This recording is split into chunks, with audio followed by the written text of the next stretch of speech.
warm day coming at us, and we are in Job 29 through 31 today.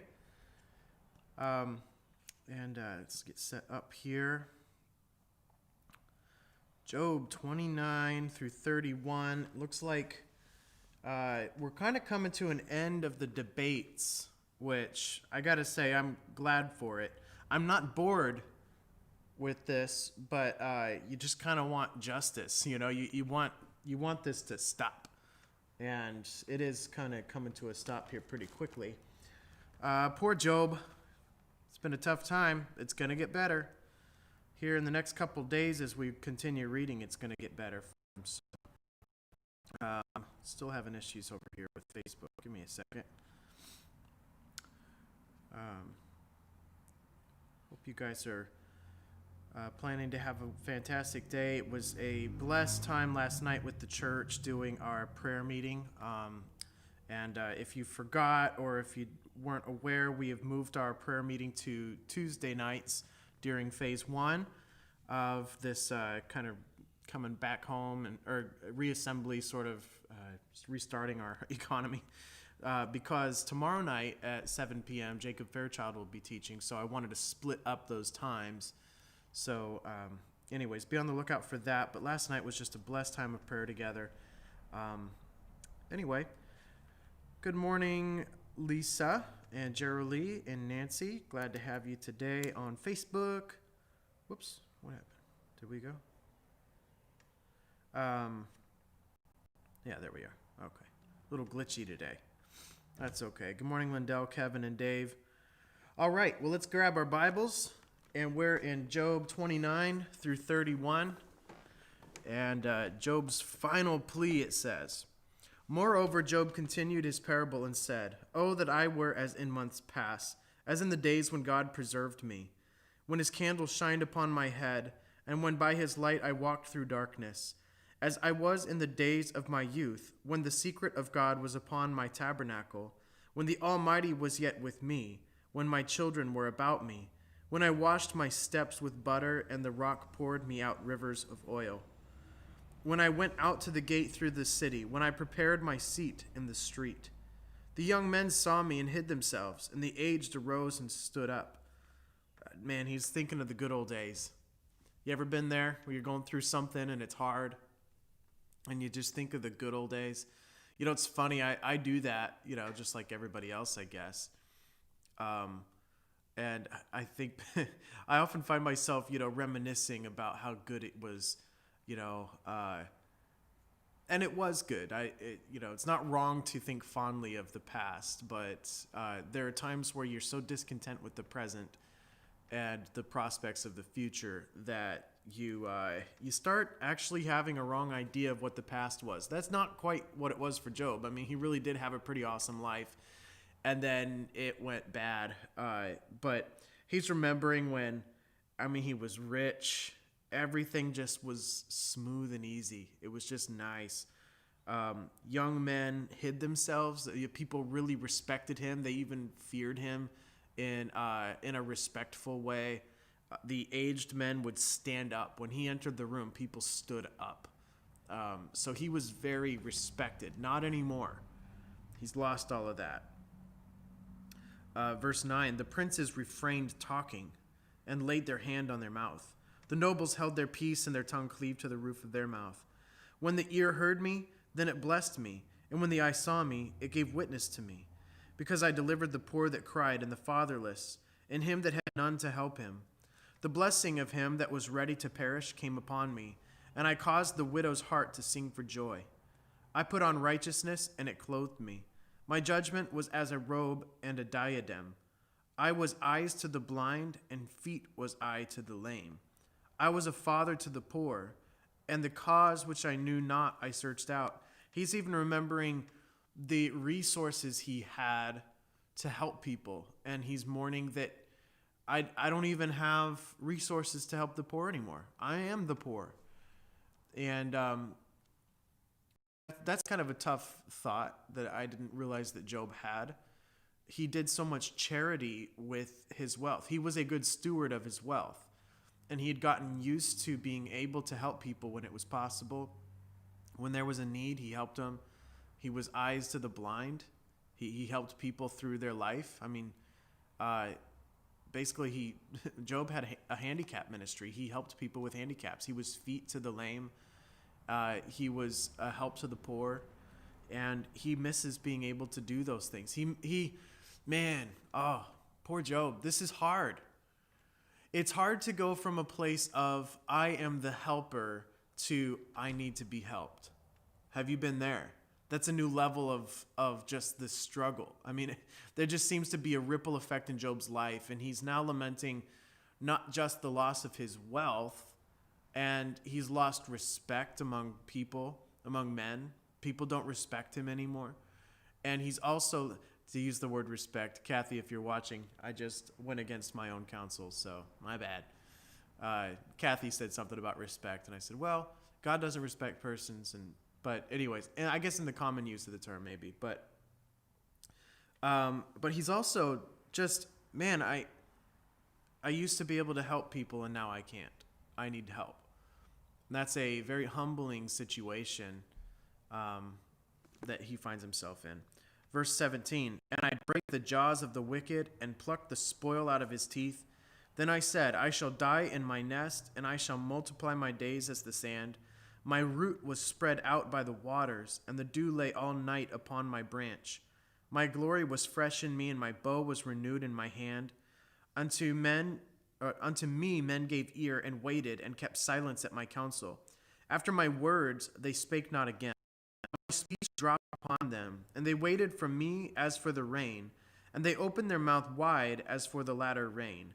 If I laughed on them, they believed it not, and the light of my countenance they cast not down. I chose out their way, and sat chief, and dwelt as a king in the army, as one that comforteth the mourners. Yeah, so he's remembering the good old days, and wishing things were like they used to be. Maybe you've been there too. Let's keep reading. Chapter 30. He continues, but now they that are younger than I have me in derision, whose fathers I would have disdained to have set with the dogs of my flock. Yea, whereto might the strength of their hands profit me, in whom old age was perished? For want and famine they were solitary, fleeing into the wilderness in former time, desolate and waste, who cut up mallows by the bushes and juniper roots for their meat. Wonder what mallows are. Somebody look that up. Let me know what that is. Verse 5. They were driven forth from among men. They cried after them as after a thief, to dwell in the cliffs of the valleys, in caves of the earth, and in the rocks. Among the bushes they brayed. Under the nettles they were gathered together. They were children of fools, yea, children of base men. They were viler than the earth. And now am I their song, yea, I am their byword. They abhor me, they flee far from me, and spare not to spit in my face. Because he hath loosed my cord and afflicted me, they have also let loose the bridle before me. Upon my right hand rise the youth. They push away my feet, and they raise up against me the ways of their destruction. They mar my path, they set forward my calamity, they have no helper. They came upon me as a wild breaking in of waters. In the desolation they rolled themselves upon me. Terrors are turned upon me. They pursue my soul as the wind, and my welfare passeth away as a cloud. And now my soul is poured out upon me. The days of affliction have taken hold upon me. My bones are pierced in me in the night season, and my sinews take no rest. By the great force of my disease is my garment changed. It bindeth me about as the collar of my coat. He hath cast me into the mire, and I am become like dust and ashes. I cry unto thee, and thou dost not hear me. I stand up, and thou regardest me not.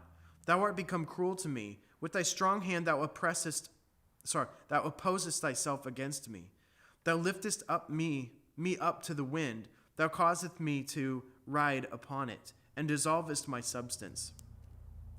For I know that thou wilt bring me to death, and to the house appointed for all living. Howbeit he will not stretch out his hand to the grave, though they cry in his destruction. Did not I weep for him that was in trouble? Was not my soul grieved for the poor?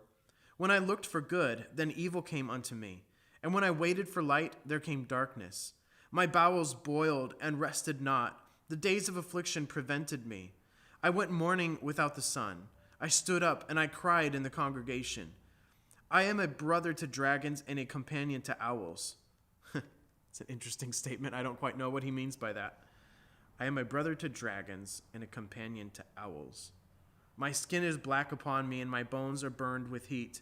My harp also is turned to mourning, and my organ into the voice of them that weep. Wow. You know, the book of Job, and I don't know super well ancient poetry, but poetry is a genre, which this is.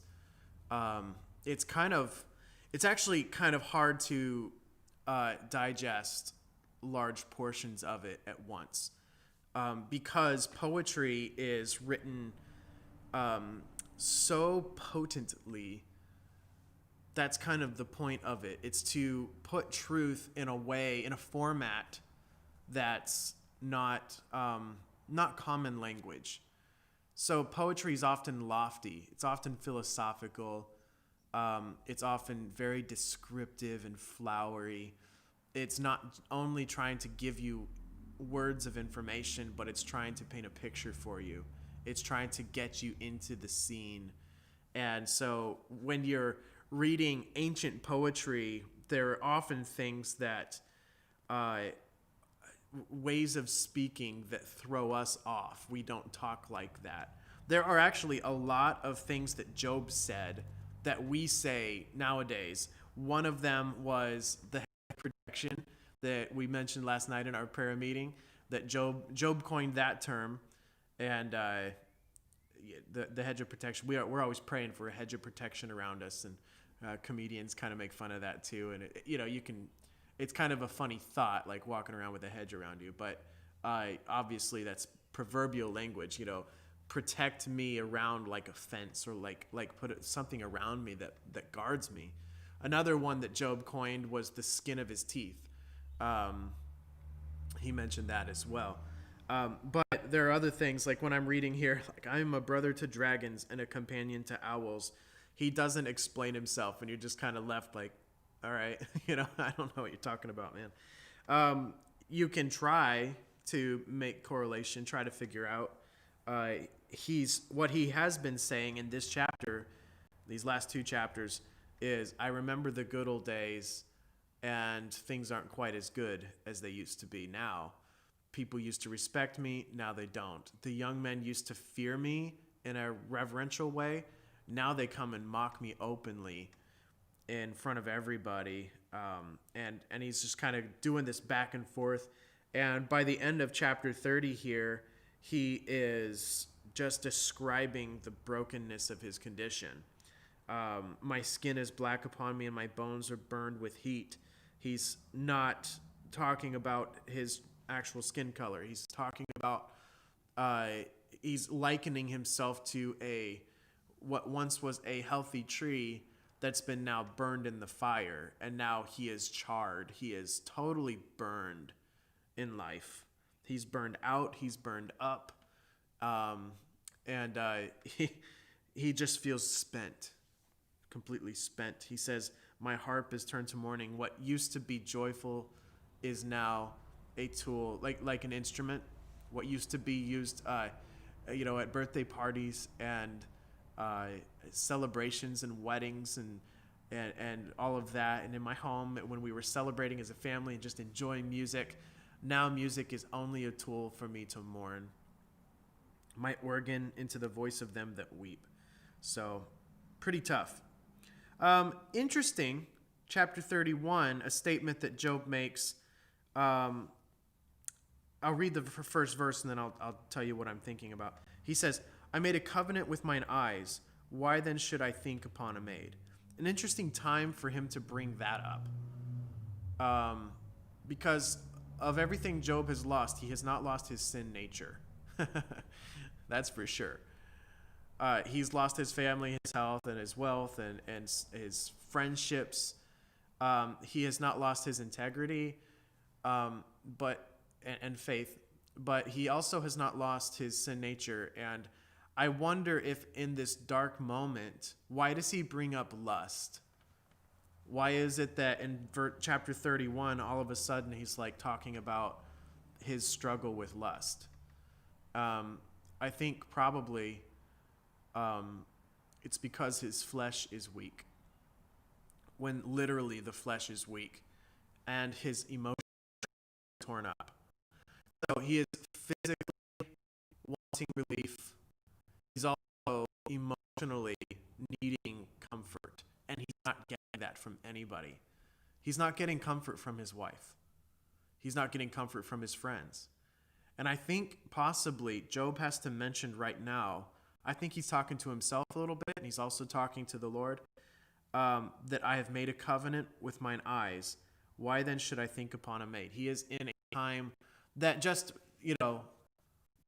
reading the situation here, this is a very, this would be an easy time for him to slip up because he is so depleted. He's lost everything.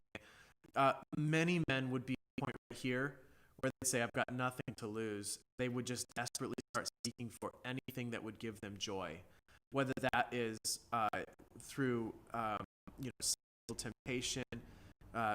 People go to alcohol in times like this, drugs. You get the picture. And when life is down, the guitars stop playing happy tunes and they start playing the blues, and the bars seem to get a little bit more full.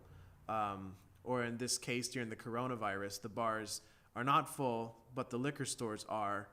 And while people are so concerned about the not getting the coronavirus so they don't kill themselves, they fill their bodies with alcohol and kill it that way. So one of my best friends in life died because of alcohol. I know that's not what Job's talking about, but I'm talking about when life gets discouraging, that's when lust seems to be at its strongest attack against you. So don't be caught off guard by that, and be like Job and go ahead and make a covenant before those hard times. I'm not going to look on women. I'm not going to defile myself with alcohol. I'm not going to go to earthly things to accomplish heavenly pleasure, to be satisfied like Solomon did. Remember Solomon? He had everything. He was rich. He was healthy. But he wanted more. And he decided, I'm going to try to figure out how I can be truly satisfied in life. So he tried everything. And at the end of it, it wasn't enough. He said, everything is vanity. So Job knew that in his poorest, weakest, most disappointed condition. And Solomon couldn't figure that out in his richest, most prosperous condition. So just note that when you go through those times, lust is always a problem. Lust is human. Lust is sin nature. Lust is earthly. But it's going to be really strong when you are discouraged, when you're emotionally bankrupt, when you're lonely, and when you're in pain. So note it and make a covenant before. Make your decision ahead of time. We've talked about this with some of the kings of Israel, which I can't remember. Was it Hezekiah's son? I can't remember, where it wasn't necessarily that he was just a really evil guy. It was just that he never really decided to do what's right. And so when big questions, big ethical situations, war, whatever, come up, he tended to make bad decisions because he didn't have any principles that he was working from. So proud of Job. I'm really proud of Job. I think that this is a testimony of the integrity of his heart. That, I don't think it's an accident that in this weak time, all of a sudden he's like, by the way, everybody, I've decided I'm not going to fall prey to temptation. I've been prey to a lot of things that were out of my control, but I will not be a prey of my temptation. So, good job, Job. Verse 2. For what portion of God is there from above, and what inheritance of the Almighty from on high? Is not destruction to the wicked, and a strange punishment to the workers of iniquity. Doth not he see my ways and count all my steps?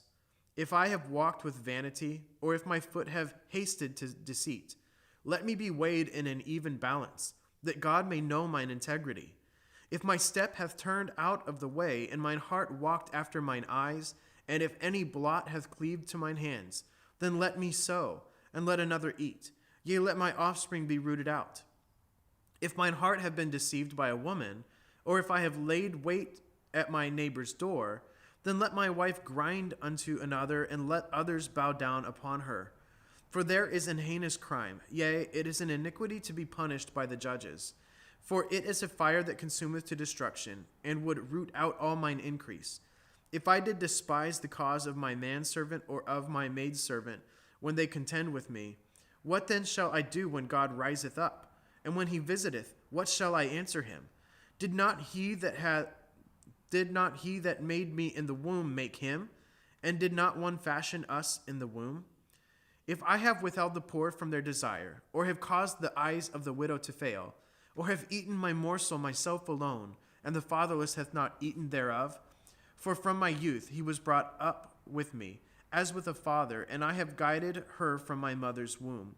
If I have seen any perish for want of clothing, or any poor without covering, if his loins have not blessed me, and if he were not warmed with the fleece of my sheep, I have lifted up my hand against the fatherless when I saw my help in the gate.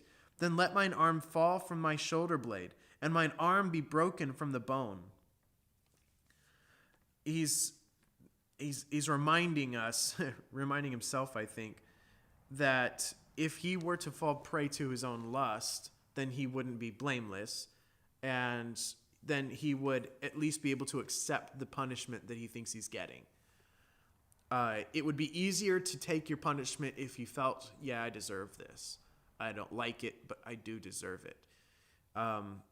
He's dealing with the problem of false accusation. Man, that is hard.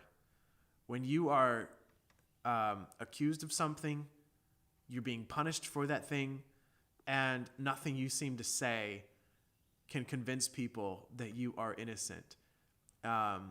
It's frustrating when you try to defend your innocence, and that defending of your innocence makes you look more guilty because you seem desperate. You know, like it's just impossible. This is so difficult. And Job is saying, hey, if I ever ate alone while there were fatherless on the streets, then I would be to blame. That's a big statement, by the way. Job is saying that he didn't eat alone. He brought fatherless to his table, and he would feed them. So he wasn't just concerned about his own health. He would take care of the fatherless. And he's kind of making these big statements. You know, if I didn't take care of people, then let my arm fall off the shoulder blade, you know. He is really trying to defend. Look, I have been there for people. I have taken care of others, defending himself. Verse 23, for destruction from God was a terror to me, and by reason of his highness I could not endure. If I have made gold my hope, or have said to the fine gold, thou art my confidence, if I rejoiced because my wealth was great, and because mine hand had gotten much, if I beheld the sun when it shined, or the moon walking in brightness, and my heart hath been secretly enticed, or my mouth hath kissed my hand, this also were an iniquity to be punished by the judge, for I should have denied the God that is above. If I rejoiced at the destruction of him that hated me, or lifted up myself when evil found him, neither have I suffered my mouth to sin by wishing a curse to his soul. If the men of my tabernacle said not, oh, that we had of his flesh, we cannot be satisfied. The stranger did not lodge in the street, but I opened my doors to the traveler. If I covered my transgressions as Adam, by hiding mine iniquity in my bosom, did I fear a great multitude, or did the contempt of families terrify me, that I kept silence and went not out of the door? Oh, that one would hear me! Behold, my desire is that the Almighty would answer me, and that mine adversary had written a book. Surely I would take it upon my shoulder and bind it as a crown to me. I would declare unto him the number of my steps. As a prince would I go near unto him. If my land cry against me, or that the furrows likewise thereof complain, if I have eaten the fruits thereof without money, or have caused the owners thereof to lose their life, let thistles grow instead of wheat, and cockle instead of barley. The words of Job are ended. I'm going to start doing that. When I've made a good argument, the words of Keith are ended, and walk away. Oh, so dramatic. Okay. Couple thoughts, and start posting your comments, your takeaways, and I'll read those here in a second. My main takeaway is the pre-made decision of Job to walk in integrity, because that's been the battlefront the whole time has been his integrity. And God said early on, "Have you considered my servant Job?" Says this to Satan. "Have you considered my servant Job? He's upright. He eschews evil. He retains his integrity." And that's been the battlefield the entire time. And you see all the way here in chapter 31 that Job wasn't just like inherently good. In fact, he's inherently bad. He's born of Adam. He is a sinner. Job was born a wicked man, just like you and me. But Job feared God. He eschewed evil, and he made decisions early on. "I have made a covenant with mine eyes. Why then should I think upon a maid? I have made a covenant with my eyes. I have promised I will not do this thing." So my takeaway today is, prior to the valley, prior to the hard time, the storm, we've got to instill in our hearts the wonderful words of life. We've got to decide, "As for me and my house, we will serve the Lord." And that's what Job did, and that's how Job weathered the storm, because he prepared for the storm ahead of time. A second thing that I just took away, just learning from the life of Job, though I think he's starting to bleed into self-righteousness. Well, I don't know what the right words are. Yeah. The great fault of Job was in accusing God. And when we accuse God, we are lifting ourselves up against God. Basically saying, "God, you're not just. Look how good I am. Therefore, you're not just. Look how bad others are. You are not just." That's the essence of what Job is saying. He's being careful with his words. He's not saying them quite like the other guys might say them. But Job is saying, "God, if we could just talk, you would learn a thing or two." So he's losing it a little bit, and that's not good. In fact, did you notice his language? Where is it? Verse 35. He says, "Behold, my desire is," all right, this is what I want, "that the Almighty would answer me." Oh, be careful what you ask for, Job. And you'll notice when God does answer Job, that God particularly points out that desire. "Job, you wanted an answer from me. You wanted to chat.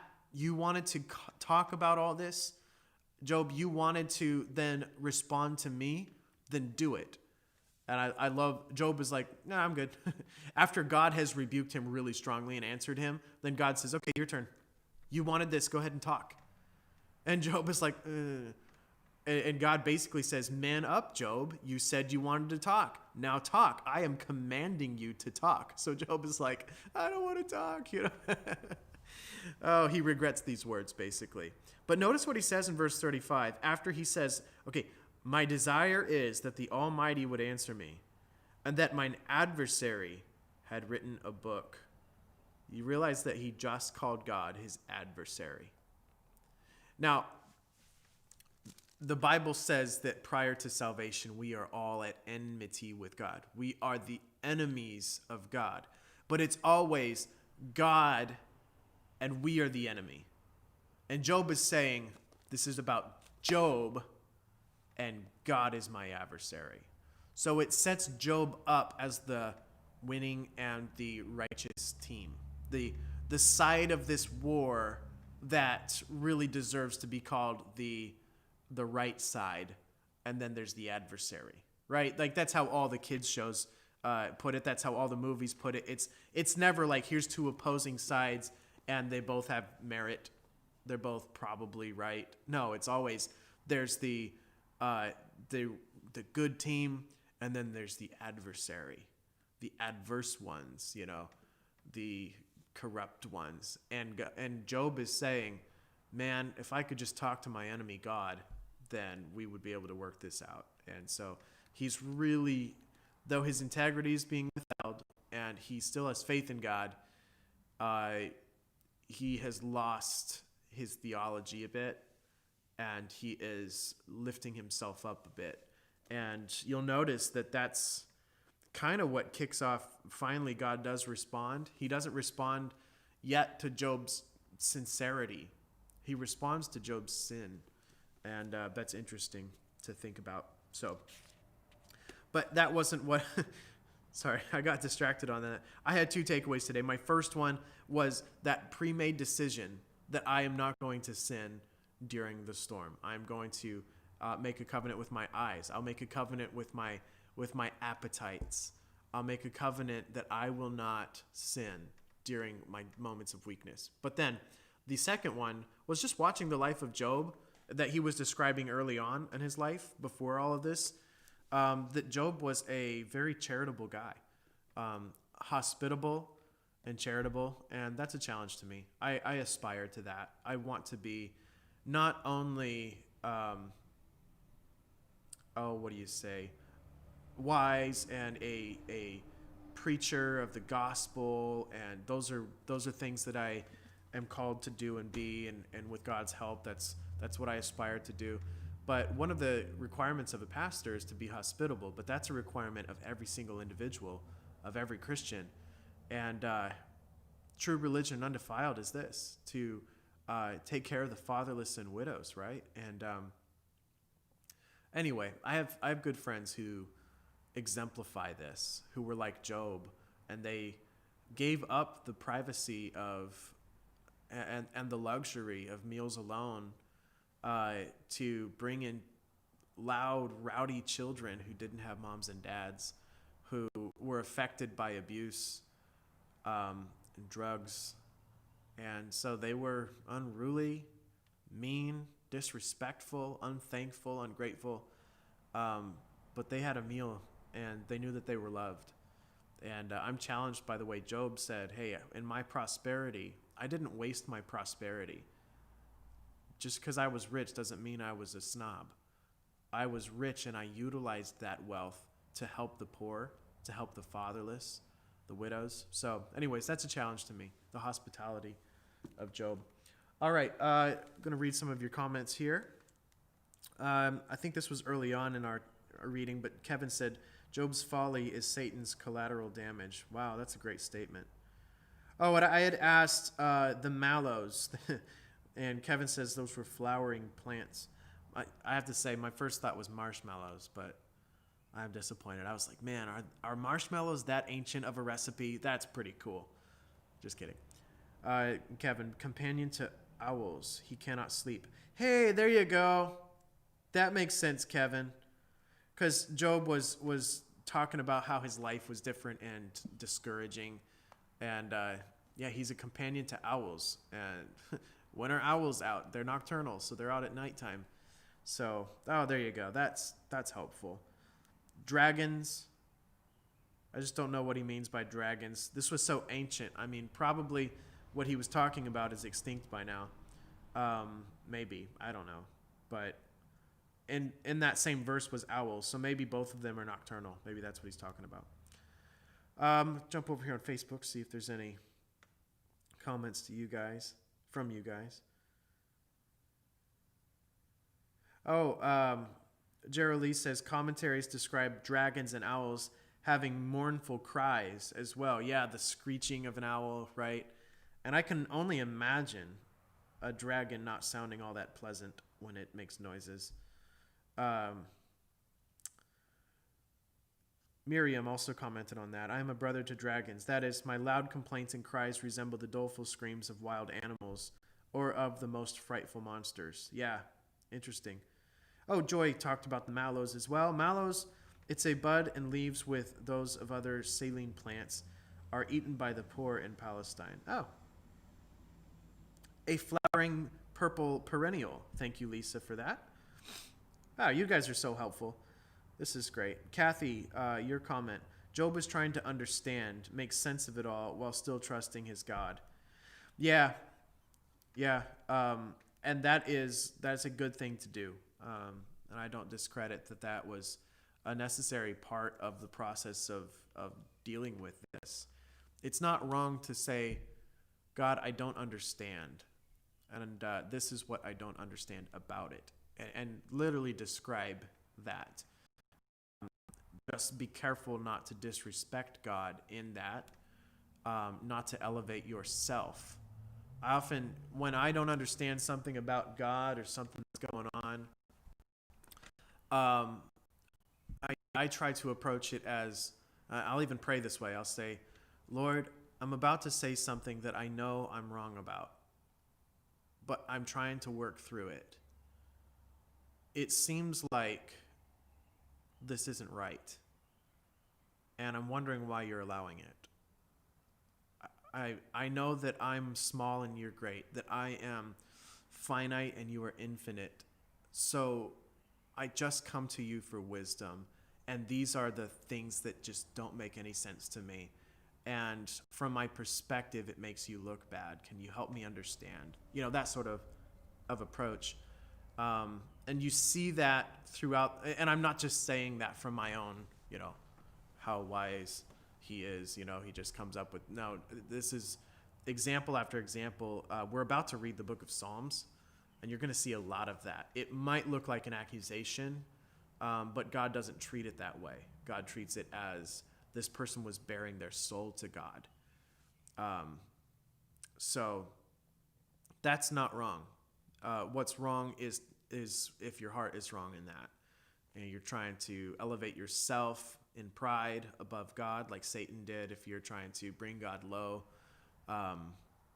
So anyway, I always try to approach, if I misunderstand, if I don't like something that's going on, I don't like the way God's doing something or not doing something, it's got to be, it has to be that I just don't understand, that I am the limiting factor in this equation. So God, help me to grow, help me to understand.